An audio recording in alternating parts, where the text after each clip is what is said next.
You have probably heard of the EEOC. But if you think the only thing you have to worry about is a lawsuit and a big check, I want to change your mind today. Because an EEOC complaint can hurt your business in more ways than most employers ever realize until it's too late. Let's talk about it. I'm Natalie Holder, an employment attorney, DEI strategist, and the founder of Quest Employment Initiatives. I help organizations build cultures that protect the business before the complaint ever gets filed. And today, I'm breaking down what the EEOC can actually do to your company and how to keep them out of your business. First, let's get clear on definitions. What is the EEOC? The Equal Employment Opportunity Commission is the federal agency responsible for enforcing workplace anti-discrimination laws. We're talking Title VII of the Civil Rights Act, the Americans with Disabilities Act, and the Age Discrimination in Employment Act, and many more laws. The EEOC can accept most complaints against most private employers with 15 or more employees. That's called having jurisdiction. And here's what a lot of business owners don't realize. The Equal Employment Opportunity Commission doesn't wait for you to bring a case to them. Your employees can file a charge directly at no cost to them, and the EEOC can open an investigation into your organization based on that complaint alone. They can investigate claims of discrimination, harassment, and retaliation. EEOC has real power, and it shows up in 3 ways that can affect your business well beyond your legal fees. The first way is the one most people think of: money. If the EEOC investigates a claim and finds merit, they can attempt to settle the matter between you and the employee. If the settlement fails, the agency can file a lawsuit on the employee's behalf in federal court. We're talking back pay, compensatory damages, punitive damages, and attorney's fees. But here's what most people miss about the financial piece. The EEOC is also authorized to resolve cases through conciliation, which is a pre-litigation settlement process. And those agreements can include monetary relief, policy changes, and ongoing reporting obligations. Even if you never step foot in a courtroom, a settlement with the EEOC can still cost you money, time, and reputation. The second way the EEOC can hurt your business is through your reputation. And this one can be even more costly in the long run. When the EEOC files a lawsuit,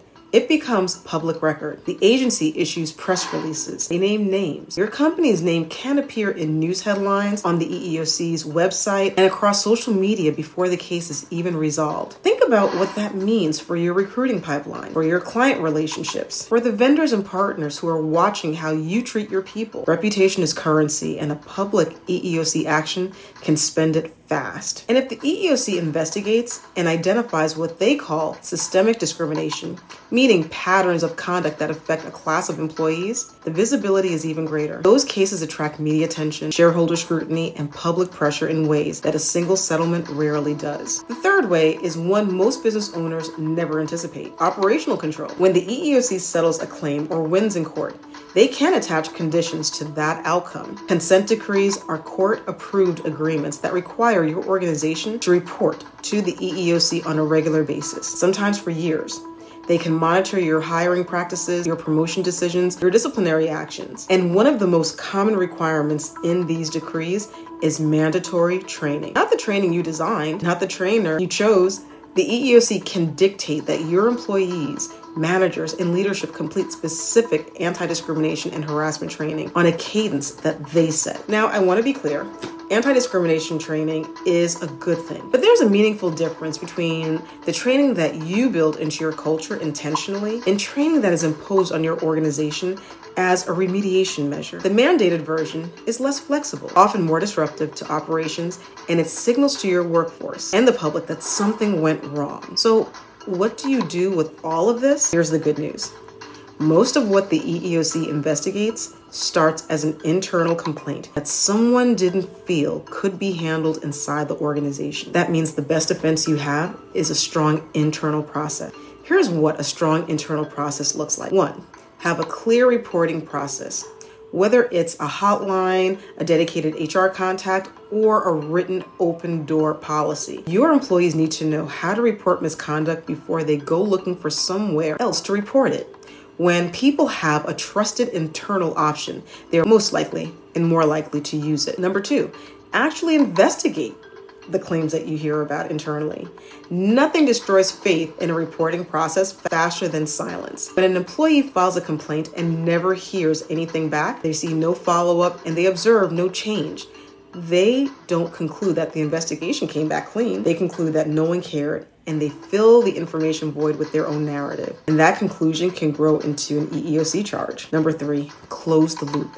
You may not be able to share the disciplinary details of your investigation, but you can share when a policy changed. You can share that a new training requirement was created, and you can share that the complaint led to a new process. You can also thank the person for bringing the complaint forward. This demonstrates that you really are engaging in a process that your people can trust. And here's the thing about proactive training. When you do it on your own terms, you get to decide who delivers it, how it fits into your culture, and in addition to statutory obligations, you get to decide how frequently the training occurs and how it connects to the values you're already building into your organization. That autonomy is worth protecting. The EEOC has real authority, and the consequences of a complaint extend well beyond a settlement check. Financial exposure, reputational harm, and operational oversight are all on the table. But none of that has to be your story. Build the internal process. Investigate what comes in. Close the loop with the people who trust you enough to speak up. And if you want help building any part of this framework, that's exactly what we do at Quest. Visit us at questei.org